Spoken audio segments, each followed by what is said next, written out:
Alright, hey y'all, welcome back to our channel. So today we're going to be doing a video all about the 10 things we wish we knew before we started Spark, because it's a lot. So if you guys are new or just going to be, you know, signing up for Spark and want to know the ins and the outs, the good, the bad, the ugly, we're here to tell you guys. We've been doing Spark for about, what, like a year and a half now? Something like that. Almost 2 or a year and a half? Something like that. Like a year, yeah, something like that. So if you want to find out everything, just stay tuned. Alright, so number 10 is app glitching. And he could tell you more about this because he really deals with the app more than I do. So yeah, what do you think about the app glitching with Walmart Spark? Like, what could they improve? Like, you know, what does it do basically? So yeah, app glitching. So it's on like a few things that happen to me. Like times when I'm on the when you looking for the Walmart to go to and you click on it and you don't go back to the home screen and you get an order, it'll freeze. So then you gotta exit the whole app and you at risk of getting the order snatched.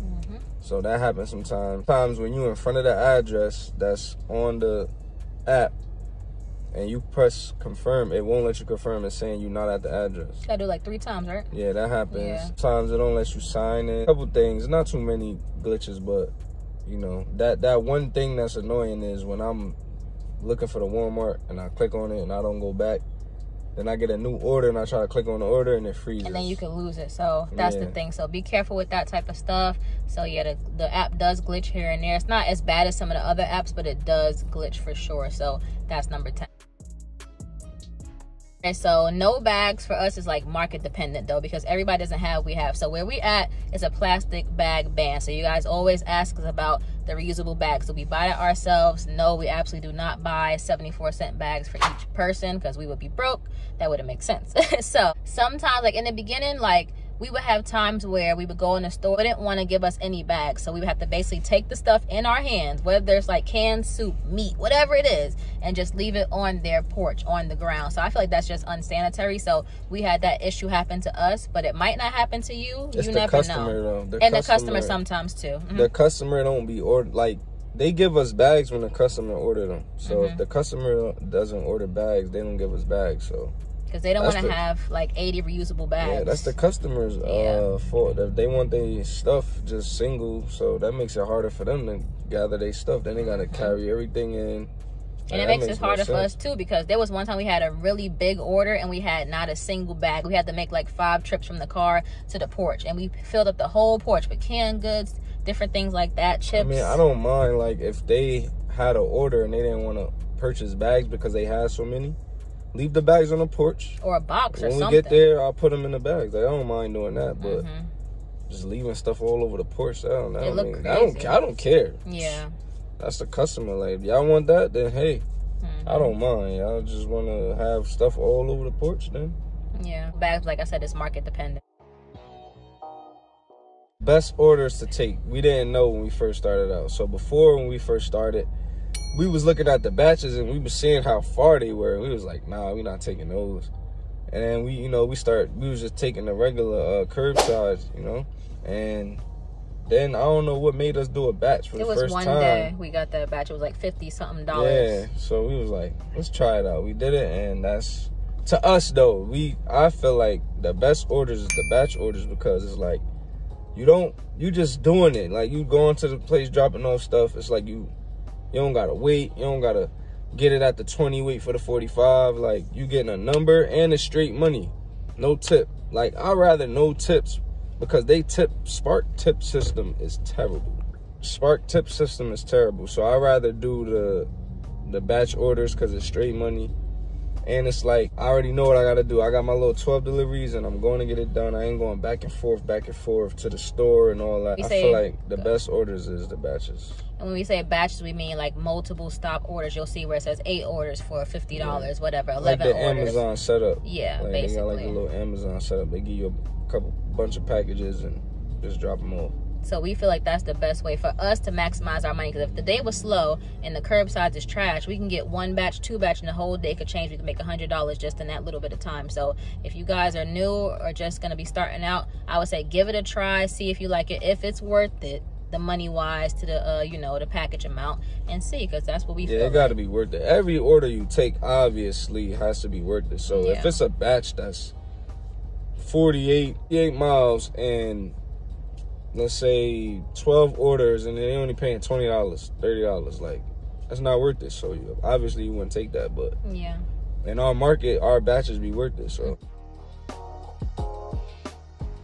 All right, so another thing that will like kind of mess you up is if like you have to get to know your Walmarts, because you have to know like, okay, is this store gonna be fast, is this store gonna be slow, and you know not to waste your time. So we have 3 stores here, so we know what store is good, what store is bad, and then what store is in the middle. So we learned that, you know, coming here so often and stuff like that. So if you got a store with a lot of lazy employees and slow things going on in there, and they don't want to get stuff for you, that's gonna mess up your money. Because we had that happen many times to us, where packages was there but they didn't want to go in the back to get it, or we got an order and they kept canceling and it kept coming back and kept bouncing back and forth because they just didn't want to do it. They were shutting down the system, but the orders were still coming to us and they didn't want us to get it. So we had many times where it was very frustrating. But just know your Walmarts. If there's a store that you constantly have problems with, don't waste your time there no more. If you have multiple stores, just avoid that store at all costs. We had a store like that we avoided, and now we give them another shot because they started giving us the good batches. So we only go there for batches. I know these Walmarts so good. Like, yeah, one store, if it's a lot of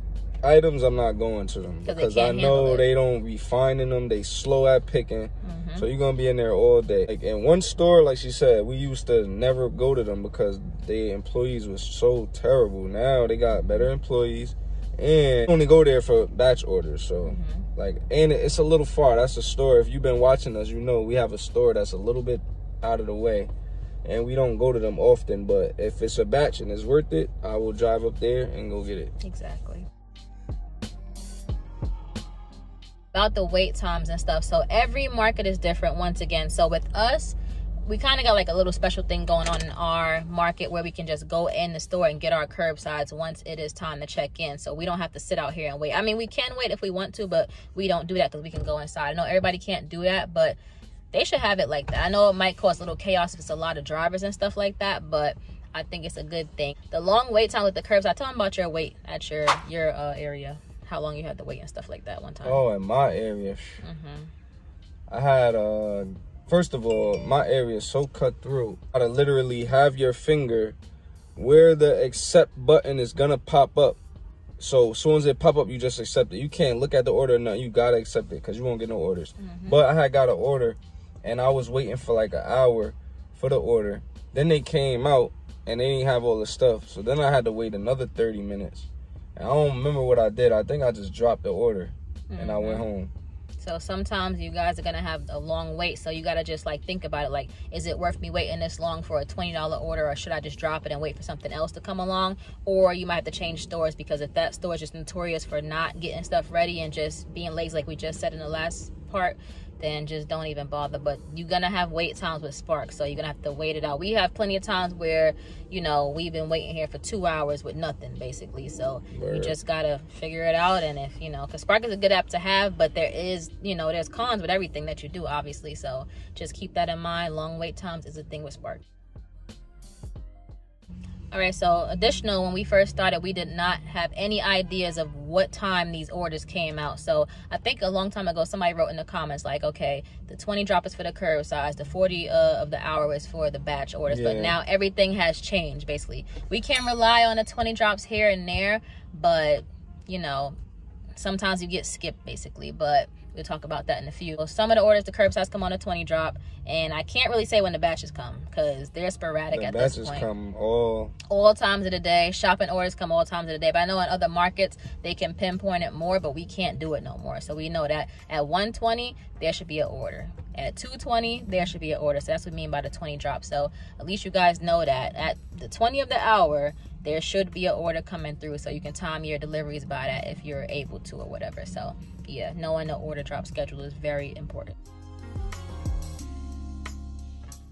All right, so this is a big thing with us that happens here and there. So sometimes we do get skipped for the 20 drops basically, and that's really frustrating. That will happen to you because it has happened to us. Waiting 2 hours. Yep. Because it's happened to us like recently, last Sunday, I think we got skipped twice or something like that. So time you get skipped for the 20 drop, but a batch will come at like 131 or 231 and stuff like that. If you throw back things, you know, that they don't want, So hopefully if you get skipped for a drop, somebody will throw something back at like 140, 150. You could take something instead of having to wait till 220, a whole hour later.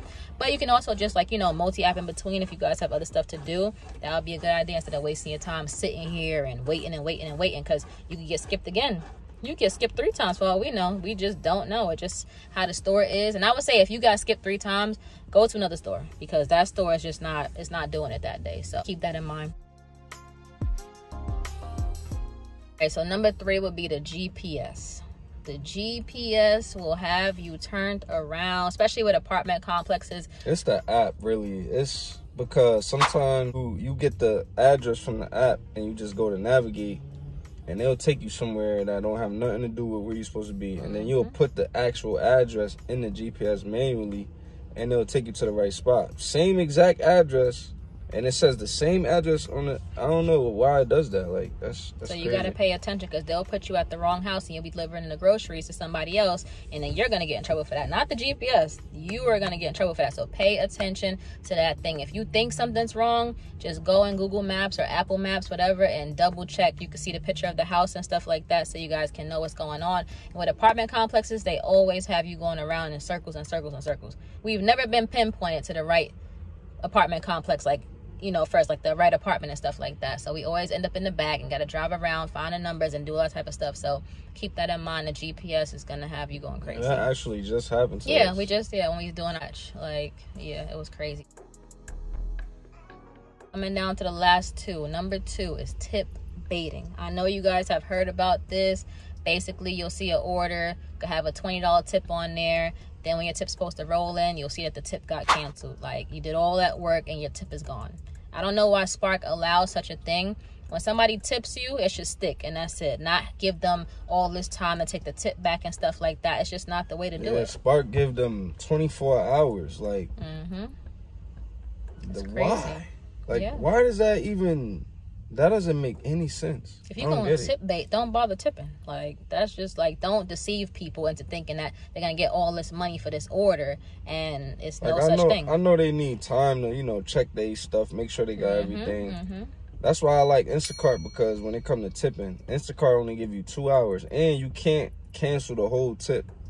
Like, they could change it. Like, say if you didn't find a couple items, the tip will go down, or if they want to give you more tip, they'll give you more tip, but they ain't taking away the whole. It never happened to me yet. Like, where the whole tip got taken away. Spark, whole tip got taken away. Like, that don't make no sense at all. And that's the big thing with a lot of people with Spark, is the tip bait, and it's just crazy. Like, Spark needs to fix that in the future, because that's not fair to us. Like, very deceitful. Don't tip bait.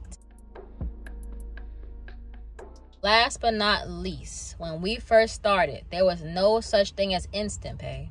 And for us right now, it's still no such thing as instant pay. So hopefully when this video posts, we get our instant pay. But this is market dependent, because a lot of people in different markets have gotten their instant pay all around America, but we have not gotten ours yet. So maybe when you guys start, you'll have instant pay, but it's only instant pay on the order, not the tip, or however you want to say it. Like, you're not going to get the tip instantly. You still got to wait for that to come on that Tuesday or whatever, but you get the order amount that same exact day once you finish the order. So we have not experienced it yet, so we really can't go into it. But like I said, Spark has same day pay from the gate. We'd have been doing that so often. If Spark had instant pay, like, probably it'll be too many people doing Spark. That's another thing too. Yeah, because Spark is and still is the best app out of all apps. I'm sorry to say, but it is to me. I feel like Instacart is more reliable.